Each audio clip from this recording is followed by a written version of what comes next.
Hey Waffle Gang, I do hope you are well. My name is Mark and today we're checking out some more Reddit stories, and if you do love a Reddit story, why not consider hitting that like, subscribe, maybe that notification bell too, and let's crack on with today's first story. Much love guys. Now today's first story comes from Complex Anteater 607 and it says, am I the arsehole for telling people the real reason why I skipped my friend's wedding?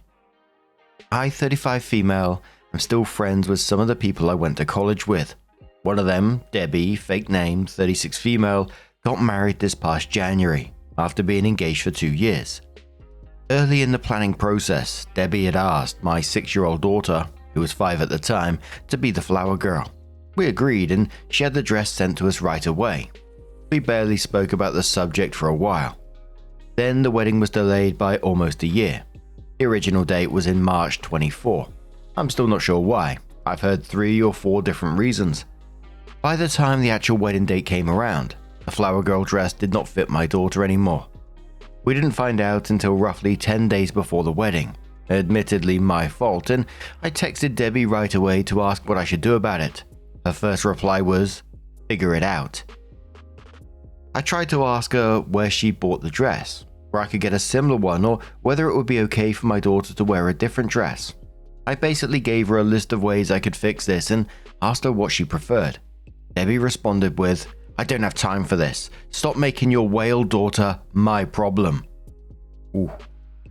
Obviously, I decided against attending the wedding after that. As far as I'm concerned, we're no longer friends, and to be clear, I know that up until this point, I was not the arsehole. I didn't tell anyone about it at first, but our absence was obvious. My friends missed me and my daughter was supposed to be the only flower girl. When Debbie was asked about it, she apparently just said we'd had an argument but it wasn't a big deal. When our mutual friends and acquaintances asked me, I told them the truth, without sugarcoating it or trying to defend Debbie. I even showed my friends the text messages that proved everything. Everyone took my side. About a week ago, Debbie called me. She apologized for what she said about my daughter, but told me I have no idea how stressed she was at the time. She said it wasn't fair for her to lose friends over a mistake she had made when she was under so much pressure. Again, I don't think I was in the wrong for skipping the wedding, but I'm wondering whether I took it too far by telling our mutuals. Edit, yes, I know I should have made sure the dress still fit sooner. I already know that was my mistake, and I'm not blaming Debbie for it. That's not what I'm asking about. Actions meet consequences. It's as simple as that really, calling a 6-year-old a whale. Yeah, there's no coming back from that. That's someone that's instantly out your life. As simple as that. You could have took this a lot further if you wanted to. You could have took this to social media and just, go nuclear if you really wanted to, but you didn't. Just simply when friends was asking you why you weren't at the wedding, you simply told the truth. That's not vindictive. That's just letting them know what's going on, that she caused this issue and decided to attack a 6-year-old child in a most disgusting way. Her losing friends is her own fault. As I said, it's a natural consequence of her own actions. My word, the fact that even went through her head, that became a thought, is wild in itself. But Commodore says not the arsehole. She had no reason to talk about your daughter that way. GND says she referred to her as a whale daughter. What the fuck? Not the arsehole. Talvi says, right, kids grow, they can't stay the same size. Butterfly says, my oldest had the audacity to change 3 sizes in 6 months. Such a difficult child. Another commenter says, not the arsehole. Doesn't matter how stressed and overwhelmed you are. You never talk about a child or adult in that way. Gullible says, in my 50 years on the planet, and also having been in more than a few stressful situations, I've never insulted a child in that way. Even if they're the ones who caused the problem. I cannot even imagine doing so. The original situation is also her fault. She sent the dress far too early. Opie says that's part of the reason why I believe I might have been the arsehole. I don't believe she would have talked about my daughter that way if she wasn't extremely stressed. Obviously not an excuse, but certainly something I have to take into consideration. Nah, you don't take that into consideration at all. Absolutely, she may have been stressed. Everyone gets stressed in life, but everyone that I personally know would never attack a child for it, right? But 6 months later, OP comes in with an update and says, hey guys, I wasn't going to update, but a friend of mine brought up the situation a few days ago. and I remembered posting here. After my post back in March, I didn't hear anything from Debbie for a while. I did speak to my friends a lot, and they told me that she did continue trying to get them on her side for a while. From what I gather, her story always matched mine. I forgot to make sure the dress fit. I apologized and asked how she preferred I fixed it. She insulted my kid.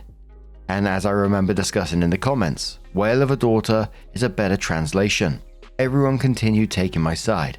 Apparently, I wasn't the only one Debbie had problems with before the wedding. My case was just the worst one. There's no doubt that the dress fiasco was my fault. I had a lot going on at the time and several reasons why I forgot to make sure it fit sooner, but no excuse can change the fact that I messed up. But I still don't think giving Debbie options on how I could proceed was the wrong move. I've been a bride before, and I wouldn't want someone else to make a decision about my wedding without giving me the final say. And I can't ignore that her reaction was to insult my daughter. Debbie first texted me in June. She asked me to help her clear the air with everyone because most of our mutuals hadn't spoken to her since April. I was tired of all this, so I told everyone that Debbie had already apologized to me. I made it very clear that while we're no longer friends, I sincerely don't care whether they remain in contact with her or not. She texted me once again early in July. She told me that a couple of our mutuals were talking to her again, but it wasn't the same as it used to be. She asked me whether I was still mad at her. I told her I'm not, and I wished her the best, but I don't think we can continue this friendship. I said I was sorry for the dress fiasco, and I understood that she was stressed at the time, but I'll never be able to look past what she did. It would have taken her less time to give me directions than it took her to call my daughter a whale. I can forgive rudeness with time, but not insults, especially towards my children. We haven't spoken since. I haven't blocked her, but have no intention of reaching out again, and I don't think she does either. Some of our mutuals are speaking to her again. Both my best friends from that group want nothing to do with her. I sincerely don't care what anyone does. I won't pretend this never happened, but I've moved on. Like I said, I'm not mad anymore. My daughter will be a flower girl at my cousin's wedding in December, and my family is doing very well. Life has been crazy for a while, but things are finally getting calmer. I won't post here again. Thank you for your time. Mocha Latte says, good update. Glad your daughter still gets to be a flower girl for someone. Hopefully your ex-friend has done some serious reflecting on her behavior. All it takes is one thing said in a moment to ruin relationships forever. Numerous says, I personally don't think you're in the wrong in any way whatsoever. Your daughter is going to grow. That's what kids do. The dress she brought more than likely wasn't going to last for another 6 months size-wise. If she thought things through, which she doesn't seem to do in general, she would have waited and talked to you about dress sizes. Then when the wedding got delayed, that's another layer of, this kid isn't going to be the same size as last year. She deserves what happened. And I kind of like the way that Opie handled it. Just said, told everyone she apologized, but everyone can see in the background what's really happening, that Debbie really isn't sorry. She's just sorry that she got called out and everyone's turned against her. She just wants people to suddenly forgive her. Like anyone's going to look at her the same way after she just called a 6-year-old a whale. Absolute awful. But what do you guys make of this situation? Would you have handled it in any other way? Let us know your thoughts down in the comments below. Let's move on to another story. Our next story comes from a throwaway account who says, at my birth, mum or dad, after 23 years. I, male 23, was raised by a single father who passed away 3 years ago. When I was around 15, he sat me down and explained that my mum is alive, that I'm the result of a one-night stand during his college days in the US. He said my mum wanted me to be put up for adoption, but he chose to take full custody and raise me on his own. It's important to mention that my father was Italian and my mum is American. They met when he was studying in the States. I moved to the US pursuing my master's degree in the same city where my mother lives. Though we've never met, and as far as I know, she has no idea I'm here. Last week I broke my hand and ended up in the ER. That's where I met her. It was strange and emotional, but I kept my cool and pretended not to know who she was. When she saw me, she looked shocked, but kept things professional, though I noticed her staring at me more than once. I had to undergo surgery, and she checked on me before and after the operation. Everything was strictly doctor/patient interaction. Yesterday, my aunt, dad's sister, called me. She told me that my mum had reached out to her through Facebook, explaining the entire encounter. She said my mum wanted to hug me, kiss me, stay by my side the whole time I was in the hospital. But when I didn't react to her, she assumed either I didn't recognize her or that I hated her. She begged my aunt to talk to me, to convince me to give her one chance to explain. She wants to be a part of my life. She wants to meet her kids. She wants her boy back. My aunt told her she wouldn't take sides. She said she'd talk to me and leave the decision entirely up to me. Being the good Christian woman she is, she encouraged me to give her the chance to explain. Honestly, the little boy inside me wants to meet her, to hug her, to finally have a mother in my life. But the man I've become feels anger and resentment. I know this is my decision to make, but I haven't been able to sleep, and I would like to hear strangers' opinions. My mind keeps spinning. I imagine having a beautiful relationship with her, getting to know her kids, but I also feel jealous. They got to grow up with her. I didn't. I totally get where OP's coming from, that their feelings are completely valid in this, that wanting that connection with his mum, while also having 23 years of her absence, that's going to mess you up. And with things like this, I think it's always a very personal thing how you would feel about it. I can only say from my point of view, I'm always a curious person. And I can't say that I would definitely do this because obviously I'm not dealing with the intricacies of what he's going through, the feelings that he's got at this moment in time. I'm literally sat here behind a microphone reading it. So I can't say that I would 100% do this, but I think that I would want to meet her just to hear what she has to say, just to listen to it, because as I said, I'm curious like that.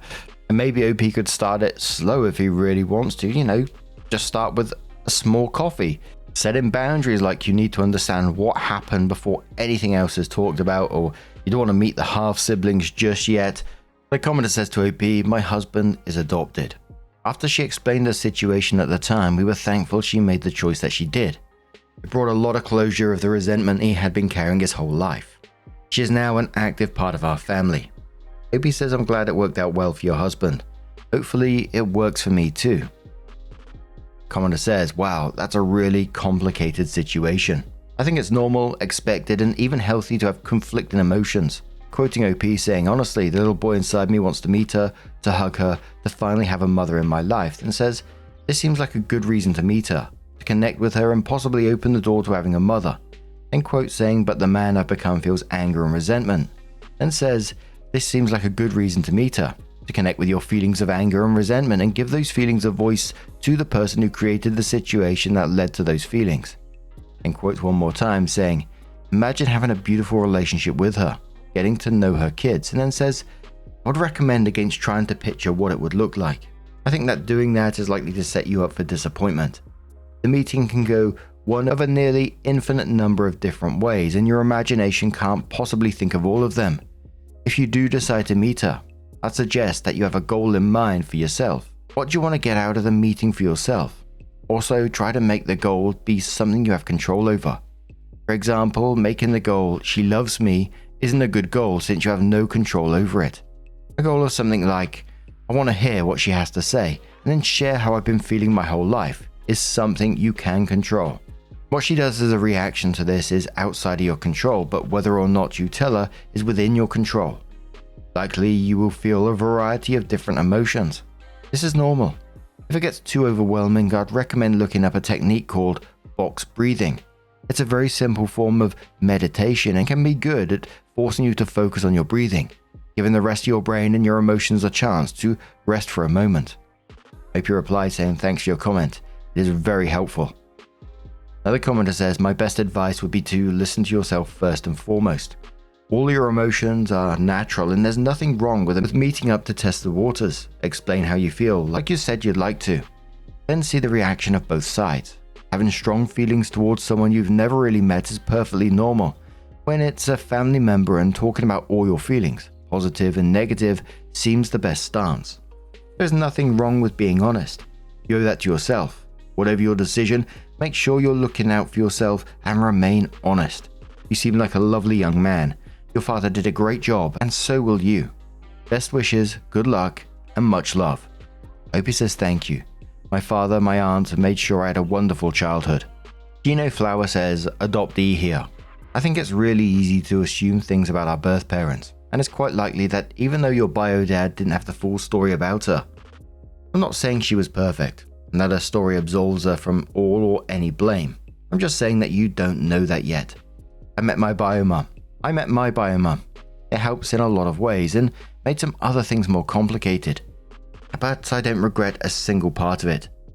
You get to make all the rules about any relationship going forward and establish whatever boundaries you need, if you decide to do it, and only you know if it's the best decision for you. And if it is, go in with an open mind. At the very least, you can get more info about who you are and where you come from. Best to you. Opie says, I agree. I think I need to know her reasons. It might help, or it might not. But it's better than being left guessing. So it says 70 days later, OP comes in with an update and says, first, I want to thank all of you. Your comments were really helpful, and a special thank you to everyone who advised me to forgive and meet her. I asked my aunt to arrange a meeting in a quiet public place. The moment I met her, I felt like I would collapse. My emotions were everywhere. Deep down, I just wanted to hug her and cry, but I kept my cool. She looked nervous, holding back tears. After some small talk, I finally asked, why didn't you want me? Why didn't you ever reach out? And why now? I told her that even though my dad gave me a beautiful life, I always felt something was missing. I grew up believing my mum was dead. Finding out she was alive filled me with anger and confusion. Since then, I pushed myself to be the best at everything, maybe to prove it wasn't my fault she abandoned me. She broke down and told me her story. She had been the golden child with a whole future planned. Getting pregnant destroyed her world. She couldn't face her parents, and since she barely knew my dad, she chose adoption. But when she told him, he said he couldn't let a stranger raise me, so he took me. She buried herself in school, convincing herself that when she became successful, she'd come back. But she always postponed it until she believed it was too late. She followed my life through family posts. When she had another child, the guilt consumed her. She finally told her family and reached out to my dad, but he told her I believed she was dead, and after I knew she is alive, I didn't want contact. That broke her, but she respected it. Still, she never stopped checking on me. Seeing me at the hospital was unbearable. She knew I recognized her, even as I pretended not to. That was the moment she realized she couldn't stay silent anymore. When we finished talking, I just sat there. I didn't even know what to say. I felt lighter. Now I knew the truth. She didn't expect forgiveness, but she wanted me to know she was here if I ever wanted her in my life. She just wanted a chance. I wanted to leave, but I told her I wanted that chance. I wanted to get to know her, but at my own pace. I also said I'd like to keep these meetings just between us for now. She agreed right away. No pressure, just whenever I'm ready. After that day, we started texting. Just simple check-ins. Then we met once or twice a week. Slowly, I told her about my childhood, my life now. She shared her side too, her family, her siblings, her daughters. It felt strange at the beginning, but slowly it became easier. 2 weeks ago, I went to her house for the first time. I met her family. Her husband was very welcoming, and her daughters were lovely and excited to meet me. It felt a bit strange at first, but also warm in a way I didn't expect. And today she told me that her parents want to meet me. They invited me this Sunday to their house so I can meet them and the rest of the family. Even though I don't fully feel like a family member yet, I still feel some anger and jealousy, especially when I see her with her kids, but I'm glad for everything that has happened so far. I just hope it keeps getting better from here. Spokeswoman says to the OP, her kids are your half-siblings. They might feel anger and jealousy too. You're not the only one with feelings. Hope you'll try to embrace your new family eventually. Slowly is fine. Try to let this expand your heart, and who couldn't use another set of grandparents? Opie says, I know that they are my siblings and I like them. They are lovely and they seem excited and happy to know me. The anger and jealousy are my own feelings that I'm dealing with myself and trying to let go of course. I'm not showing my siblings these feelings or making them feel bad. Dangerous says females face this path to either raise kids in a poor situation or other options like giving up a child for a better life for both of you. Your mum didn't stop thinking about you and has been watching you from afar. I think you two need to make up time now. This was a bittersweet story. Coco Almonds Rock says, I'm adopted. I met my birth mum when I was in my early 30s. What I found, generally, just by talking to people, is that when people look to these people they're reconnected with to fill some holes in themselves, it doesn't work. But when people are whole and just looking to expand and learn more, it does, even if you don't become best friends. Jilted at the Altar says, I'm glad you are slowly getting to know each other and the family. You may have lost a lot of years together. You have the future ahead of you. Make up for lost time and make each moment count. Sending good wishes your way, OP. I always like it when people talk about their feelings in this situation, especially after the fact. The jealousy towards his half-sisters, it's just so real and valid at the same time. And I understand that they may feel some of this as well. But they got the childhood with her that he didn't. But it's got to be said, props to him for taking it slow and not letting those feelings, poison the new relationships. And maybe it's just one of those ones that's going to heal with time, taking it sort of one awkward family gathering at a time. But what do you guys make of this situation? How do you think you may have dealt with that if it was you? Maybe you have faced something like this. Let us know your thoughts down in the comments below. And just a huge thank you for being here today, getting involved in the stories, your love, your support, your time. It always means the absolute world to me. So thank you so much for being here, and hopefully I'm going to see you in the next one. Take care and much love.